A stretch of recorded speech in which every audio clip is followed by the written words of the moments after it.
Hello friends and YouTubers alike. So, what exactly was the SBOR show is a question you may or may not be asking. Well, it stood for the Slightly Bent Odd Radio Show. The Slightly Bent Odd being kind of the company name I came up with. You'll see this YouTube page actually says the Slightly Bent Odd Studios or something like that, Slightly Bent Odd Show. But getting back to it, the SBOR show actually existed in a few different incarnations. The earliest being a half-hour program on Monday nights, I believe, on the Ryerson radio and television internet radio channel called Spirit Live. Basically, I wasted a half hour with a whole bunch of pre-recorded sketches, some reviews for video games and stuff, and a bunch of random web clips I found entertaining, like Homestar Runner or Red vs. Blue. That went for about 6 to 8 episodes, I can't really remember. And when it came to an end, I eventually took all the sketches and moved them over to the internet, being hosted at myself and my sister's original website, Procrastifex, and linked to the Voice Acting Alliance, which then I started producing more stuff catered to them. And so what we have here is a bunch of the old sketches and commercials that either appeared on the Spirit Live show as individual clips on the Voice Acting Alliance, or in what eventually became the one and only episode of the Slightly Bent Odd Radio Show podcast, which was a lot like the Ryerson show, except I fixed up a whole bunch of the old stuff, cleaned up the audio in Charlie Branson, and actually had some interviews and skits from other members of the Voice Acting Alliance. Anyway, that's a whole bunch of backstory. The point being, what I have for you now is some skits and commercials from the Slightly Bent Odd Radio Show.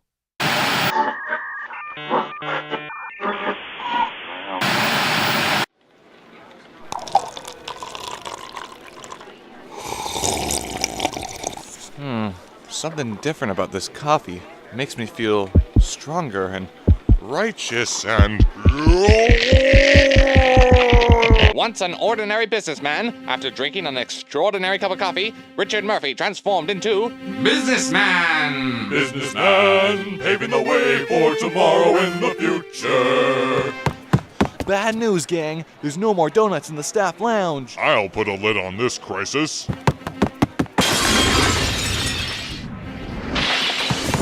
Donuts from China, anyone? Businessman, averting one office crisis after another. Oh no, businessman! It's a market analyst! Analyze this. Hey, isn't that the name of a Billy Crystal movie? Oh. Businessman has the power of 10 men plus 1 intern. Businessman, I need these documents completed by Friday. I'll have them done in 10 seconds.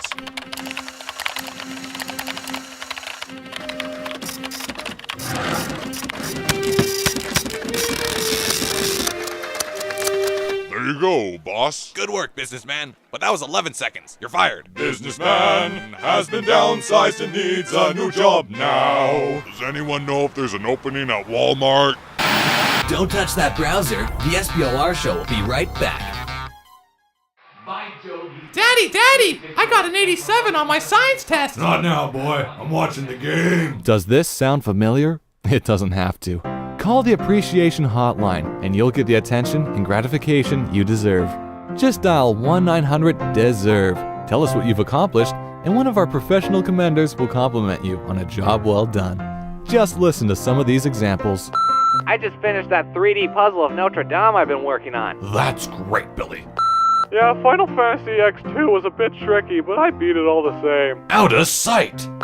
I just got the Mother Grizzly card in my Yu-Gi-Oh deck. Andrew, you are the bee's knees. So what are you waiting for? Call the Appreciation Hotline at 1-900-DESERVE. Cause let's face it, nobody else cares.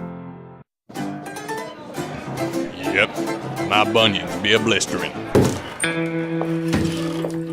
Ooh, did I just hear someone say the bunions are blistering? Now, who are you, Sonny? I'm the Gold Bond Desperado, and I've come to bring relief to your sad of soul grief.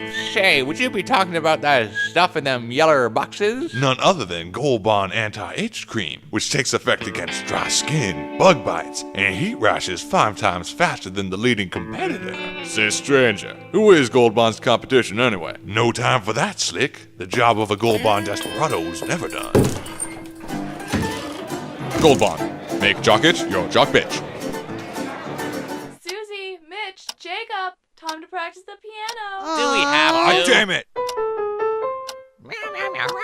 Wow, Whiskers is meowing Beethoven. He's not meowing Beethoven. He's meowing Mozart, you idiot. Whiskers wasn't your everyday cat. Whiskers won first prize at the Country Fair Pet Show. And now the government is on their tail. The singing cat will be mine. They'll have to outrun them. They're gaining on us. Not if I can help it.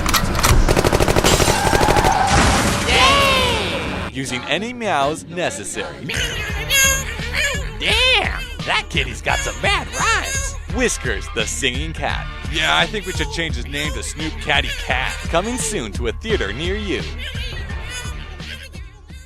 It's the Slightly Bent on Radio Show. We have attitude.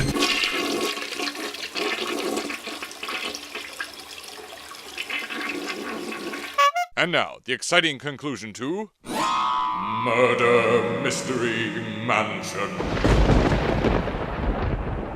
Brought to you by Clue Jr. from Hasbro. Fun for the whole family. Find out if it was young Colonel Mustard's pet parrot who hid Miss Scarlet's favorite toy in the clubhouse 40 years before killing Mr. Body in the very same mansion with a candlestick or something. We return to the mansion where Detective Thompson has called all the servants to the living room to reveal the murderer of Mrs. Wifflebat's cat, Snuffles. Now, I bet you're all wondering why I've called you all here. Not really. Well, I'll tell you why I've called you all here. It is because one of you is in fact the murderer of Mrs. Wifflebat's cat, Snuffles. Holy crap! My goodness. Nice exposition there, Detective. Of course, at first I was baffled by the case. What were the motives? Money? Power? Vengeance? Yet finding out who the murderer was proved to be quite simple, after the butler told me who did it. Well, who was it, Detective? None other than your loyal gardener, Mr. Snips, dressed as a pirate. Yar, and I would have gotten away with it too, if it weren't for, you know where I'm going with this. Well done, Detective. All in a day's work, Mrs. Wifflebat. How can I ever repay you? With lots of money. And that was the exciting conclusion of Murder Mystery Mansion.